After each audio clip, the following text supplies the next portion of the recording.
আন্তর্জাতিক প্রসঙ্গ।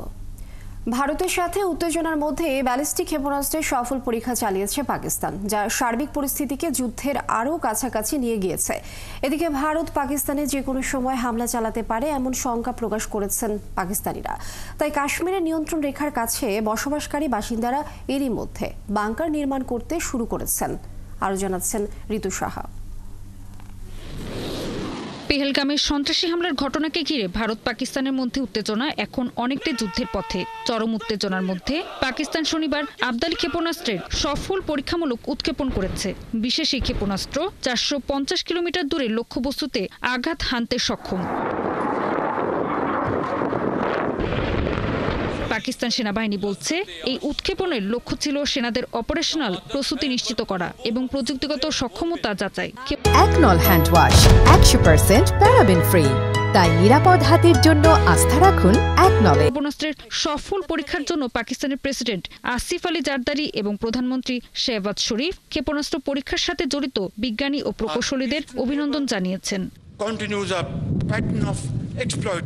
এদিকে যে কোনো সময় পাকিস্তানে হামলা চালাতে পারে ভারত, তাই কাশ্মীরের নিয়ন্ত্রণ রেখার উভয় পাশের মানুষেরাই এখন বাংকার নির্মাণ করছেন। যখন যুদ্ধ হয় আমরা তখন বাংকারগুলো তৈরি করে আমাদের পরিবারকে রক্ষা করি।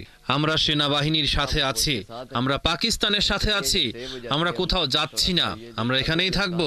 আমাদের শুধু কিছু আশ্রয়ের প্রয়োজন। আমাদের সন্তানরা এখানে আছে এবং শিশুদের রক্ষা করার জন্য আমাদের আশ্রয়ের প্রয়োজন।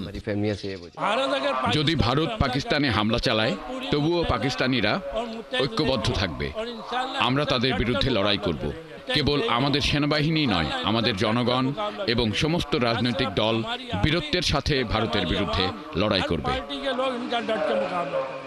ভারত পাকিস্তানের মধ্যে জম্মু ও কাশ্মীর সীমান্ত সবচেয়ে বিপজ্জনক মনে করা হয়। 1949 সালে জাতিসংঘের পক্ষ থেকে একে সিজফায়ার লাইন বা যুদ্ধবিরতি রেখা হিসেবে ঘোষণা করা হয়েছিল। তবে দুই দেশই সিমলা চুক্তির অধীনে একে নিয়ন্ত্রণ রেখা বা এলওসি বলে।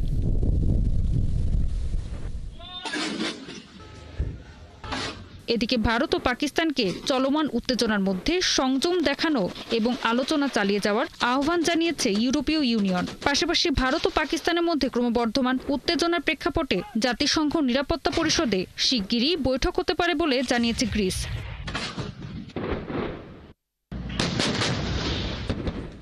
ঋতু সাহা, ৭১।